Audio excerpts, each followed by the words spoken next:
Hey guys, நான் தான் ten wonder gate. இந்த சேனலுக்கு நீங்கள் புதுசாக வந்தீங்கன்னா சப்ஸ்கிரைப் பண்ணிக்கோங்க. நம்ம என்ன பார்க்க போகிறோன்னா டியூக் 390 ஓனர்ஷிப் ரிவ்யூ தான் பார்க்க போகிறோம். இதான் நம்ம டியூக் 390. நம்ம வாழ்க்கை சும்மா ஏதோ ஒரு பணக்காரனா வாழ்ந்துட்டு செத்தவனோட வாழ்க்கை இருக்கக்கூடாது. ஒரு வாழ்க்கை வரலாறா வாழ்ந்து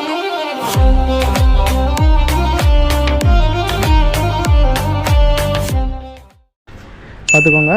இந்த பைக் ஓனர்ஷிப் தான் ரிவ்யூ பார்க்க போகிறோம். நிறைய பேர் டவுட் கேட்டிருந்தீங்க, ப்ரோ புது டியூக் 390 எடுக்கவா வேண்டாமா அப்படின்னு சொல்லிட்டு. உங்களுக்கு இந்த வீடியோ பார்த்தா புரியும் பைக் வாங்கலாமா வேண்டாமா சொல்லிட்டு உங்களுக்கு தெரியும். ஏன்னா எக்ஸ்பீரியன்ஸ் சொல்கிறேன். ஒரு 10 மாதம் ஆச்சு இந்த பைக் வாங்கி. எப்படி இருந்துச்சு, எப்படி போயிட்டுருக்கு. ஓகே கைஸ், ஃபஸ்ட்டு பார்த்துடலாம். வீடியோ கொஞ்சம் லெந்தாக தான் இருக்கும்னு நினைக்கிறேன். பேசிகிட்டு இருக்க வேண்டியதான். என் ஃபேஸை வச்சு பேசுக்கு எனக்கு விருப்பம் இல்லை. அதனால தான் நிறைய பேர் வந்து உங்கள் ஃபேஸை காமிக்காதான் சொல்லிட்டீங்க, அதனால் நான் காமிக்கல. ஓகே, இந்த பைக் எடுத்து பார்த்தீங்கன்னா ஒரு 10 மாதம் ஆகுது. நான் வந்து இஎம்ஐயில் தான் எடுத்தேன். சரியா, நமக்கு ரெடி கேஷ் கொடுத்து எடுக்க முடியல. இந்த பைக் நான் எடுக்கும்போது பார்த்தீங்கன்னா இந்த பைக் ரேட் பார்த்தீங்கன்னா 3.58 lakhs அந்த அவ்வளோ வந்துச்சு. ஓகேவா, இப்போ உள்ள டியூக் 390 பார்த்தீங்கன்னா 3,68 lakhs நினைக்கிறேன். ஒரு 20,000 கூடியிருக்கும். அது இல்லாமல் நிறைய புது ஃபியூச்சர்ஸ்லாம் கொடுத்துருக்காங்க. நம்ம இதில் பார்த்திங்கன்னா இருக்க வேண்டியதெல்லாம் இருக்குது. ப்ளூடூத்து, அது இல்லாமல் ABS, ABS எல்லாமே இருக்குது. அது பார்த்திங்கன்னா இது இல்லை, அது நம்ம மேப் இல்லை. ஓகேவா, மற்றபடி பார்த்திங்கன்னா மிச்சம் எல்லாமே இருக்குது. ஓகே, இவ்வளோ ரேட் ஆச்சு. நான் வந்து இஎம்ஐயில் தான் எடுத்தேன். இஎம்ஐயில் எடுக்கும்போது 1 lakh ஃபஸ்ட்டு கட்டிட்டு மாதந்தோறும் வந்து பார்த்திங்கன்னா 1 month பார்த்திங்கன்னா 12,500 சம்திங் வந்து இஎம்ஐ வரும். நீங்கள் வந்து பைக் எடுக்கிறீங்கன்னா, நீங்கள் காலேஜ் படிச்சுட்ருக்கீங்க, இல்லாட்ட வந்து ஸ்கூல் படிச்சுட்ருக்கீங்க எடுக்கிறீங்கன்னா ரொம்ப கஷ்டம். இஎம்ஐயில் எடுக்கிற சொல்கிறேன். ரெடி கேஷில் எடுத்திங்கன்னா உங்களுக்கு ப்ராப்ளம் இல்லை. இஎம்ஐயில் எடுத்திங்கன்னா உங்களுக்கு வேலைக்கு போகிறீங்கன்னா ஓகே, 1 month எப்படியோ ஒரு 15,000 நீங்கள் வந்து பார்க்குறீங்கன்னா உங்களுக்கு பாதி வந்து இதாயிரும், கொடுத்துடலாம். சரியா, இப்போ 12,000லாம் ஓகே. மிச்சம் ஃபுட்டு இதெல்லாம் பார்த்துக்கலாம். அதுவும் இல்லாமல் நீங்கள் வெளியூரில் தங்கி நின்றுட்டு ஜாப் பார்த்துட்டு ஒரு 20,000லாம் பார்க்குறீங்கன்னா ரொம்ப கஷ்டம் தான். அதுமாதிரி இது மெயின்டெனன்ஸ் பார்த்தீங்கன்னா ஃபஸ்ட்டு சர்வீஸ் பார்த்தீங்கன்னா எனக்கு 1,600 சம்திங் வந்துச்சு. செகண்ட் பார்த்தீங்கன்னா ஐயோடா என்ன வரிசையாக போயிட்டுருக்கு. செகண்ட் பார்த்தீங்கன்னா என்னடா நடக்குதுங்க. ஓகே, அவ்வளோ வந்துச்சு. ஓகேவா, என்ன பேசிகிட்டு இருந்தேன் எனக்கு மறந்து போச்சு. செகண்ட் சர்வீஸ் பார்த்தீங்கன்னா எனக்கு ஒரு 3,500 வந்துச்சுன்னு நினைக்கிறேன். ஏன்னா எனக்கு ஒரு சின்ன 2 ஆக்சிடென்ட் ஆச்சு. அது இல்லாமல் பெர்ஃபார்மன்ஸ் பார்த்தீங்கன்னா வண்டி பெஸ்ட்டு. பெர்ஃபார்மன்ஸுக்கு வண்டி தான் டியூக் 390 நீங்கள் எடுக்கிறீங்கன்னா பெர்ஃபார்மன்ஸ் பார்த்துக்கோங்க. ஏன்னா மைலேஜ் எதிர்பார்க்காதுங்க. அது இல்லாமல் வேறு என்ன சர்வீஸ் காஸ்ட்டு அது ஒன்றுமே எதிர்பார்க்காதுங்க. பெர்ஃபார்மன்ஸ் மட்டும் நீங்கள் இந்த பைக் எடுக்கிறேன்னு எடுங்க. நான் ஆனால் நீங்கள் வந்து இப்போ ஒரு காலேஜுக்கு போகிறீங்கன்னா ஓகே, உங்களை அடித்து பறந்து சூப்பர் ஜாலியாக உங்களை ரேஸுக்கு அழகாக போகலாங்க. வண்டி 140 அசால்ட்டாக பிடிக்கும். அசால்ட் வாப்ளிங் இஷ்யூ ஒன்றுமே இருக்காது. அதுமாதிரி 6ஆம் கியர் பார்த்தீங்கன்னா வண்டி ஸ்மூத்து நீங்கள் எதிர்பார்க்கவே மாட்டீங்க. நிறைய பேர் சொல்லுவாங்க வண்டி வந்து வைப்ரேஷனில் இருக்கும்னு. ஆனால் நீங்கள் 6th கியர் போட்டிங்கன்னா உங்களுக்கு வந்து பைக் நல்லா ஸ்மூத்து. உண்மையிலே பைக்கு நம்ம தான் ஓட்டுறோமான்னுட்டு டவுட் வந்துடும். அந்த அளவுக்கு ஸ்மூத்து. ஹேண்ட்லிங் பார்த்திங்கன்னா பயங்கர ஸ்மூத்தாக இருக்கும். உங்களுக்கு ரைடிங் பொசிஷன் பார்த்தாலே உங்களுக்கு தெரியும். எல்லோரும் இங்கே தான் கைஸ் போயிட்டுருக்காங்க, நம்மள பேச விட மாட்டேங்கிறாங்க. ஓகே, பார்த்தீங்கன்னா அது ஒன்று. மெயின்டெனன் காஸ்ட் வந்து பார்த்திங்கன்னா வந்து அதிகமாக இருக்கும். அதுமாதிரி ஸ்பேர் பார்ட்ஸ்லாம் ரொம்ப அதிகம். உங்களுக்கு இந்த டிஸ்பிளேக்கு பார்த்திங்கனாலே உங்களுக்கு 25,000 ஏதோ சொல்லுவாங்கன்னு நினைக்கிறேன். அதுமாதிரி ஹெட்டுக்கு பார்த்திங்கன்னா 12,500. இப்போ ஆஃபரில் 11,000க்குலாம் போயிட்டுருக்கு. அது இல்லாமல் இந்த வண்டியில் நான் என்ன பண்ணியிருக்கேன்னா லைட் வச்சுருக்கேன் கைஸ். நம்ம ப்ளூடூத்தில் கனெக்ட் பண்ணி நம்ம லைட் வச்சுருக்கோம். இது ஓடிட்டே இருக்கும். நிறைய பேட்டர்ன் உண்டு. நிறைய பேர் கேட்டிருந்தாங்க, ப்ரோ ஆல்ரெடி வீடியோ போட்டிருக்கேன், உங்களுக்கு திருப்பி ஒரு வீடியோ நான் அதுக்கு தனியாக மேக் பண்ணி போடுறேன். ஓவரால் எக்ஸ்பீரியன்ஸ் கேட்டிங்கன்னா வண்டி வந்து நல்லா இருக்குங்க, உண்மையிலே நல்லா இருக்குது. மைலேஜ் பார்க்காம இருந்தீங்கன்னா மைலேஜுக்கு உங்களுக்கு தனி வீடியோ நான் போடுறேன். ஏன்னா எனக்கு இப்போ மைலேஜ் கொஞ்சம் அதிகமாக தான் கிடைக்குது. 390 இவ்வளோ கிடைக்குமோ கரெக்டாக செக் பண்ணி போட டைம் இல்லை கைஸ், அதனால செக் பண்ணி போடல. மைலேஜ் பார்த்திங்கன்னா சிட்டியில் ஓட்டுக்கு வேண்டாம், நல்லாவே இல்லை ப்ரோ.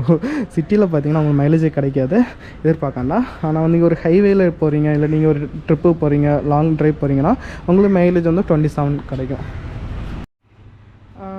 எனக்கு இந்த பைக்கும் பார்த்தீங்கன்னா என்ன சொல்கிறது செட் ஆகலன்னு தான் நினைக்கிறேன். ஏன்னா R15 மாறினேன் டக்குன்னு 150 சிசிலேருந்து 390 போனேன். அதுமாதிரி 2 ஆக்சிடென்ட் சொல்லியிருந்தாலும் அது எப்படின்னா ஃபஸ்ட்டு ஆக்சிடென்ட் பார்த்திங்கன்னா அங்கே ஒரு ட்ரிப்பு போயிட்டு வரும்போது ஒரு குடிச்சிட்டு இடையில ஹைவேல நம்ம சேலம் அந்த ரோடு நினைக்கிறேன் குடிச்சிட்டு நாங்கள் வந்துட்டுருக்கோம். ஒன் வே சரியா அது வந்துட்டுருக்கோம். டக்குன்னு குடிச்சிட்டு நைட்டு வந்து நல்ல மழை பெய்த டைம் வந்து குறுக்க சாடிட்டேன். நான் ஒரு 80-70 வந்துட்டு இருந்தேன். குறுக்க சாடிட்டேன். அது ஒரு ஃபஸ்ட் ஆக்சிடென்ட். அது என் மேலே தப்புன்னு சொல்லிக்கலாம். ஓகே, ஆனால் என் மேலேன்னு சொல்ல முடியாது. ஓகே, ஒத்துக்கிறேன், நான் தானே போய் இடித்தேன் வச்சுக்கலாம்.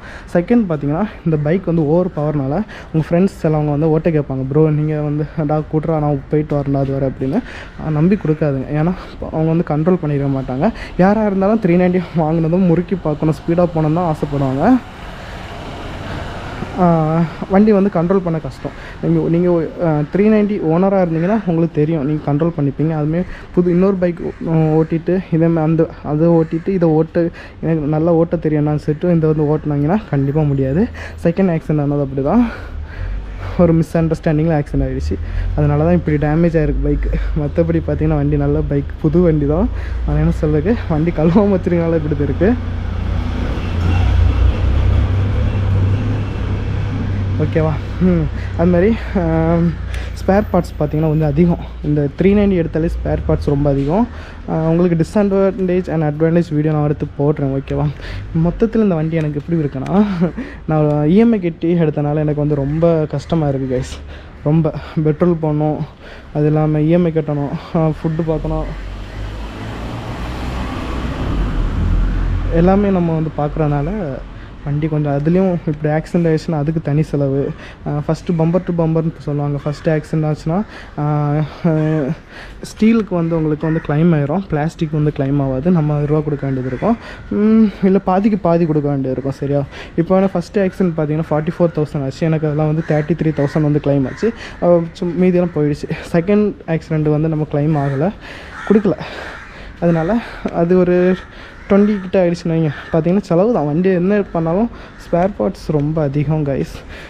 பைக்கை குத்துன்னு சொல்ல முடியாது, ஆனால் ஸ்பேர் பார்ட்ஸ் அதிகம். அது இல்லாமல் எனக்கு பிடிக்காத விஷயம் என்னென்னா, ஆல்ரெடி எல்லா வீடியோவும் நான் சொல்கிறது தான், இது வந்து கலர் மாறுது கைஸ்.